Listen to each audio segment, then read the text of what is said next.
What's up, everybody? It's Vicious765 here, and today I want to talk about Blazblue Cross Tag Battle. I haven't got a chance to post the most recent trailer for Blake coming as DLC, but it seems to be a real hot button issue that Blazblue Cross Tag Battle is coming out, and it's going to have 20 characters for the baseline, and 20 other characters are going to follow. So the maximum roster, it seems like, is going to be 40.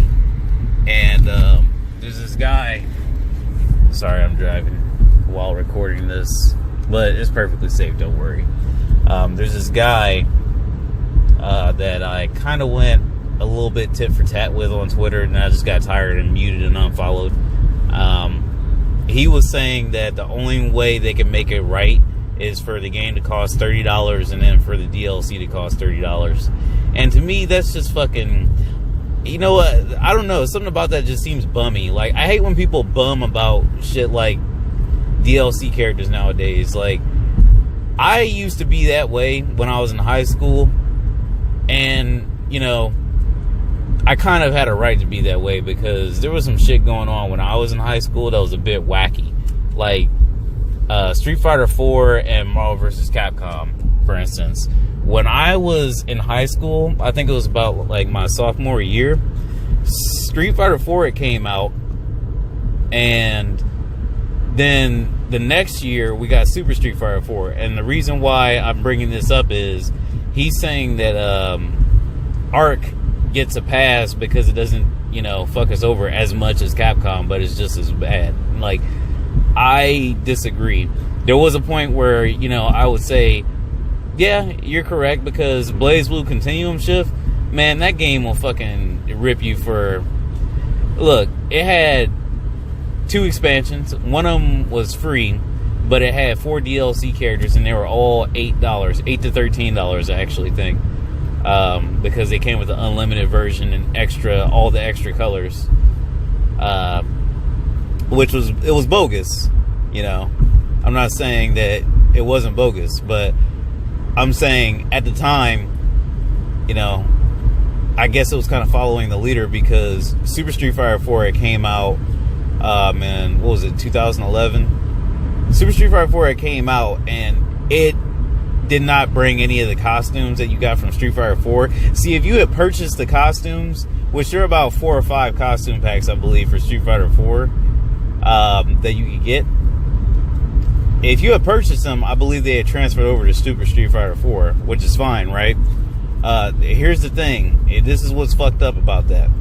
So, if it was already made, and you have a new game made, which is essentially a sequel, and it has everything from the old game, why the fuck don't I have the costumes? This was my big issue in high school. I don't care about the costumes, but it's the principle of the thing. Do you hear what I'm saying?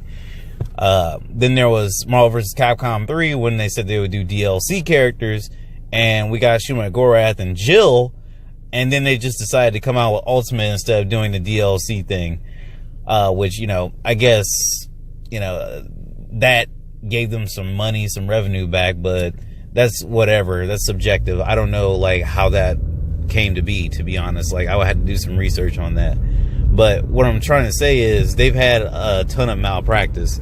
And I'm not saying that not Chrono Phantasma, that Blazblue hasn't had some fucked up shit. Like I said, Continuum Shift was fucking dirty for the prices of those DLC characters, and it was dirty for, I think one of the expansions was free, if I'm not mistaken. Wasn't it? No, I think both of the sorry, I'm stuttering. I'm fucking trying to concentrate on driving here. My fucking windows are kind of frosted. But I think the balancing was free for Continuum Shift, and the characters were the only thing that costed money. But I don't remember. This is 7 years ago, guys.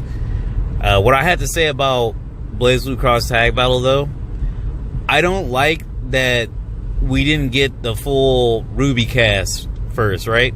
We didn't get Blake and Yang.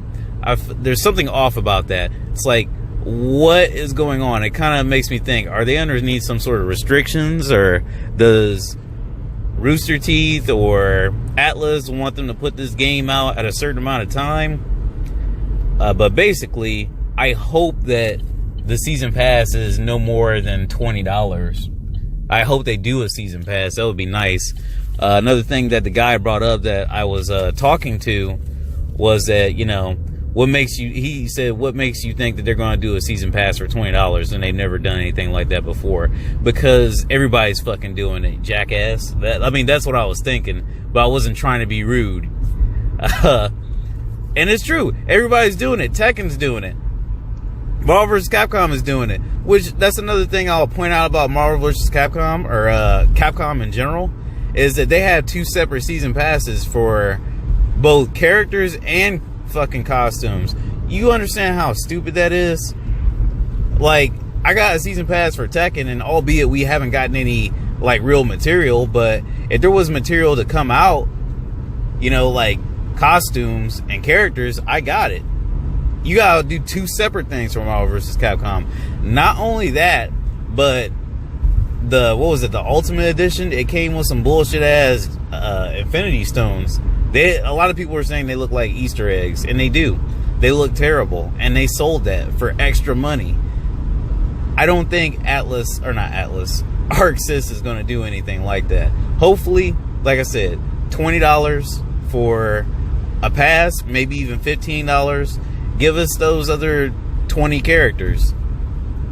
Or you can just give us a character pass for $10. I don't give a fuck. I really just want all these characters at a reasonable price, and the game is going to be not a full price game. Like I said, it's going to be $50, or I think my friend might have said it was $40. Maybe it was something lost in translation. I don't know. But if it's going to be a discounted game and all we had to pay is $20, which would make the full game basically $70, I'm willing to pay for it, just for a simple fact of, you know, I don't think any other art game solo has that many characters. So really, when you think about it, that's quite a bit. I'm not saying that they should have us pay $70 for a base roster of 40, but you know, when you really think about it, it's kind of nice that they're giving us an extra 20 characters and we're getting the game really early. It's coming out in June in the US, and it's coming out in May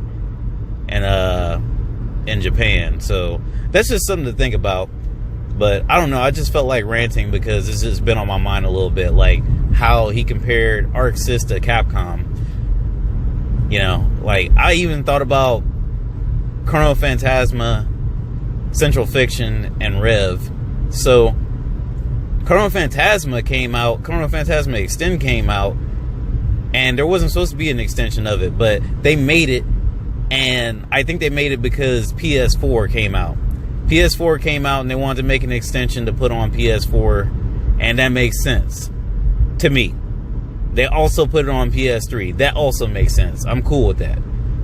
Central Fiction hasn't, like, if you live in America and you pre-order Central Fiction, you got S and you got Mai, and you also got Susanoo, I believe, all for free. All you had to do is just play the game and pre-order it. And the only person you had to pay for was Yubei. It's $8. The game was $60 when it came out. That's $68, you know. And you got 3 characters for free. Then there's Rev 2. Rev is the only one where I'd be like, well, yeah, it is kind of fishy, because $20 for 2 DLC characters, that's kind of wonky, you know. I don't even know if they have, like, if they added anything to the story mode, because as far as I know, I believe Rev's story is the exact same unless they added anything extra. But not saying that the story would make up for it, but I mean, come on now. But that's all I had to rant about. I'm pretty much finished. I've been playing Dragon Ball FighterZ like a lot lately because of the fucking beta, and I work 3rd shift, so it was like premium prime time for me. So I'm going to be uploading some videos of that soon. But I'm out later.